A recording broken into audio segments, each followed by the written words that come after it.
as the dense fog rolled in, shrouding the mountain village in an impenetrable veil. Elian stumbled through the winding paths, his eyes straining to pierce the mist. He had been warned not to venture out alone. But the promise of a rare, ancient text had proven too great a temptation. The villagers had spoken of a long-abandoned monastery, hidden deep within the mountains, where the secrets of the past lay waiting. Elian's curiosity had gotten the better of him, and now he was lost. The air grew colder, the silence oppressive, as Elian trudged through the knee-deep snow. He had been walking for hours, but the fog had disoriented him, and he had no idea which direction to turn. The villagers had warned him of the dangers that lurked in these mountains, the ruthless bandits, the treacherous terrain, but Elian had laughed them off. He was a man of science, a master of machines, and he would not be intimidated by the unknown. As the darkness began to fall, Elian spotted a faint light in the distance.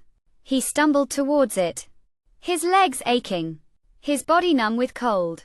The light grew brighter, illuminating a small cottage, smoke drifting lazily from the chimney. Elian knocked on the door, and it was answered by an old woman, her face lined with age and wisdom. "Welcome, young one," she said, beckoning him inside. "You are lost, I see. Come, warm yourself by the fire, and I will make you a cup of tea." Elian gratefully accepted, his body thawing out as he sipped the hot liquid. The old woman introduced herself as Ava, and they talked long into the night, discussing everything from the secrets of the universe to the intricacies of human nature. Elian found himself opening up to her, sharing his dreams and his fears, and Ava listened with a knowing glint in her eye. But as the night wore on, Elian's thoughts turned to the past, to the betrayal that had driven him to seek revenge. His former partner, a man named Aaron, had stolen his life's work, claiming it as his own. Elian had been left with nothing, his reputation in tatters. He had vowed to make Aaron pay, to take back what was rightfully his. Ava listened to his tale, her expression unreadable. When he finished, she nodded thoughtfully. "I know of Aaron," she said. "He is a man consumed by ambition, driven by a hunger for power. But tell me, Elian, what is it that you hope to achieve by seeking revenge?" Quote. Elian's eyes narrowed. "I want to take back what's mine," he said, his voice cold. "I want to show him that he can't just steal from me and get away with it." Ava nodded again. "I see," she said. "And what is the cost of this revenge? What are you willing to sacrifice in order to achieve your goal?" Quote. Elian hesitated, unsure of how to answer. He had never really thought about the cost, only the end result.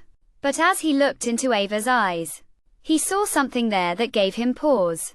The next morning, Elian set out once more, this time with a newfound sense of purpose. He had decided to confront Aaron, to demand that he return what was rightfully his. But as he climbed the mountain, the fog began to clear, revealing a sight that took his breath away. Aaron's laboratory was perched on the edge of a cliff, a massive structure that seemed to defy gravity.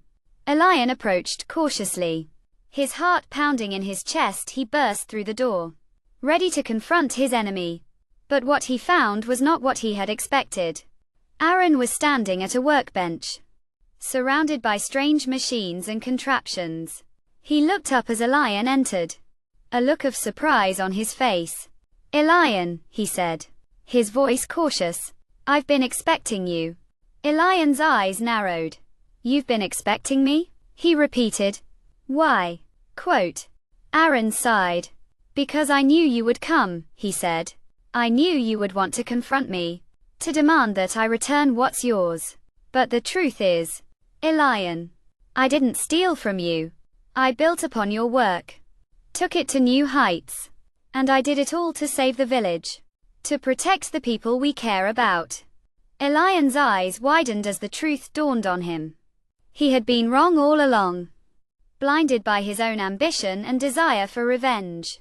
Aaron had not betrayed him. He had simply taken a different path. As Elian turned to leave, he saw Ava standing in the doorway, a small smile on her face. "You see, Elian," she said, "sometimes the greatest cost of revenge is not what we sacrifice, but what we lose sight of. The truth, the love, the compassion, these are the things that truly matter." Elian nodded, feeling a weight lift from his shoulders. He had been given a second chance. A chance to make things right.